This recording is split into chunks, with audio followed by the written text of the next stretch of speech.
possible. Des agriculteurs en colère bloquent depuis ce matin l'entrepôt logistique de l'enseigne Lidl. C'est à Rousset.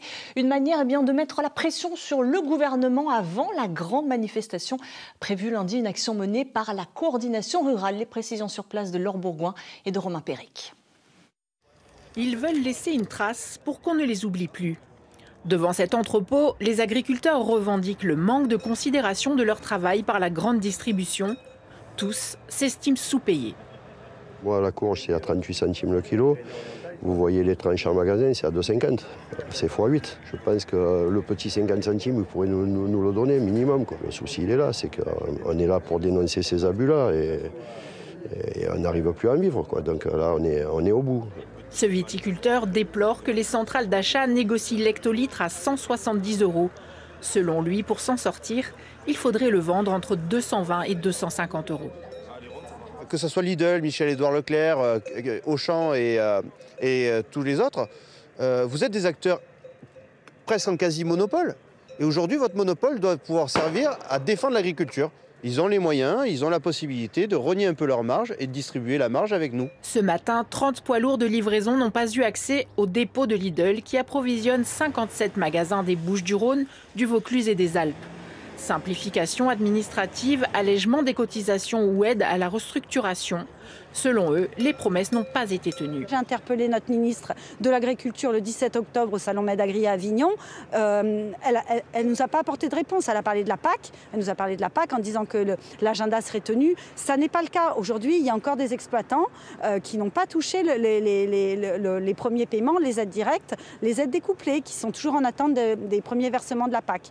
Les syndicats majoritaires, la FNSEA et les jeunes agriculteurs appellent à une mobilisation nationale à partir de lundi prochain. 5 heures ce matin, ces agriculteurs se dirigent vers leur première cible. Ces radars qu'ils bâchent, comme pour les museler. Une façon pour ces syndicalistes de la coordination rurale, dont certaines figures du mouvement affichent une proximité avec le RN, de dénoncer le fonctionnement de l'État. Alors oui, il y a bien eu des aides l'année dernière, comme le remboursement des taxes sur les carburants non routiers. Pas assez pour eux. Aujourd'hui, ça représente des cacahuètes et il faut impérativement qu'on arrive à avoir un gouvernement qui nous écoute. Et les agriculteurs qui se réveillent aujourd'hui en France de partout disent on n'a rien obtenu, il est hors de question de rentrer dans nos corps de ferme sans rien. C'est quoi la route de dessous? Dans son camion, Laurent, comme une trentaine d'autres agriculteurs, se dirige ensuite vers un supermarché Lidl, symbole de la grande distribution, dont il dénonce les pratiques commerciales. Lidl, c'est un peu la politique du prix bas, d'ailleurs c'est un peu là-dessus qu'ils communiquent.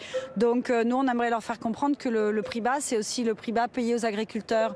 Et que quand ils annoncent que eux, c'est le vrai prix des bonnes choses, nous, on aimerait bien aussi être payé le vrai prix de ce que coûtent nos productions à produire. De l'enseigne Lidl, bloquée depuis un peu plus d'une heure maintenant, Thomas. Exactement, plus rien ne rentre, plus rien ne sort de ce dépôt Lidl situé à Rousset. Vous le voyez, les agriculteurs de la coordination rurale, ils ont installé des barricades et des bottes de foin lesquelles ils ont incendié. Donc c'est plusieurs dizaines d'agriculteurs qui sont présents. Alors parmi les manifestants, on retrouve par exemple Sariette aussi. Sariette, elle n'est pas très loquace malheureusement, elle est en train de manger parce qu'elle avait un petit peu faim. Mais on va plutôt se rapprocher de Roland pour poser quelques questions. Roland, bonjour. Bonjour. Vous êtes agriculteur, éleveur. Au Plus-Sainte-Réparade. Alors racontez-nous, vous êtes venu là aujourd'hui justement un an après cette mobilisation. Vous, ce que vous dénoncez, c'est surtout la réglementation qu'il faudrait revoir. Il y a des réglementations qui sont un peu stupides. Comme moi personnellement, là cet été, j'ai donné des pommes en colline.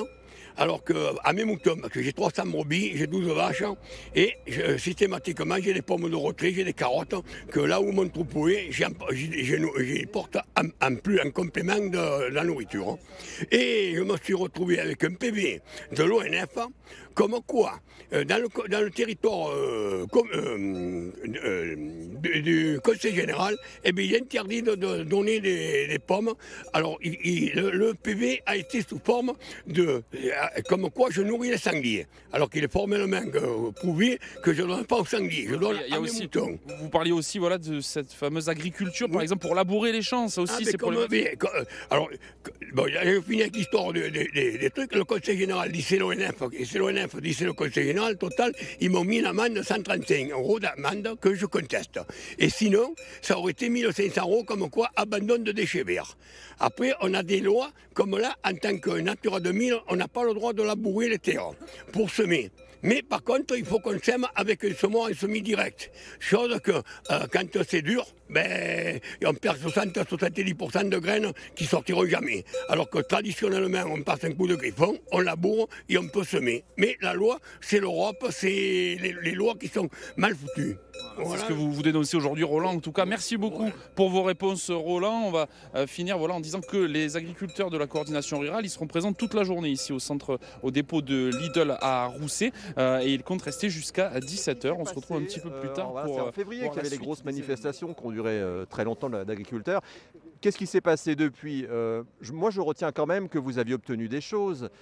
Par exemple, le gasoil non routier, vous avez obtenu une détaxation. C'est pas suffisant, c'est pour ça que vous remettez ça cet hiver ?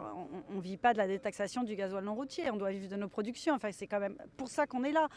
Notre métier, c'est de produire et de pouvoir en vivre, donc de faire manger les gens. C'est pas, voilà, c'est pas on n'est pas des routiers, donc le gasoil non routier pour nous, c'est une goutte d'eau dans l'océan de nos revendications. Là, on nous a proposé d'arracher des vignes, donc 30 000 hectares de vignes pour restructurer, faire monter les prix.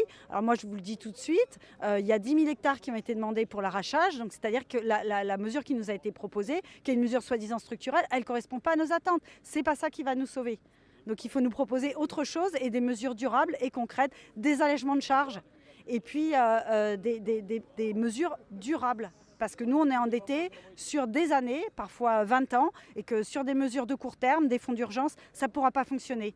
Là, vous bloquez Lidl. Pourquoi vous bloquez Lidl ? Pourquoi vous leur voulez à eux particulièrement ? Alors, on ne leur veut pas à eux. Disons simplement qu'il y a quand même une partie de la production agricole qui est commercialisée via la grande distribution et qu'aujourd'hui, et pas simplement aujourd'hui, mais depuis de nombreuses années, on est dans un rapport de force. Les agriculteurs sont dans un rapport de force avec les transformateurs, les intermédiaires et la grande distribution.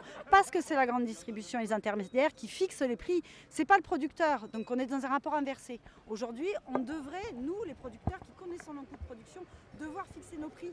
Et aujourd'hui, finalement, c'est le dernier maillon de la chaîne, c'est-à-dire la grande distribution, qui fixe les prix et qui fixe du coup nos prix à nous, qui sont en général des prix à perte. Donc continuer à produire à perte, c'est-à-dire survivre et vivre de la PAC, nous, c'est un modèle qui n'est pas le nôtre.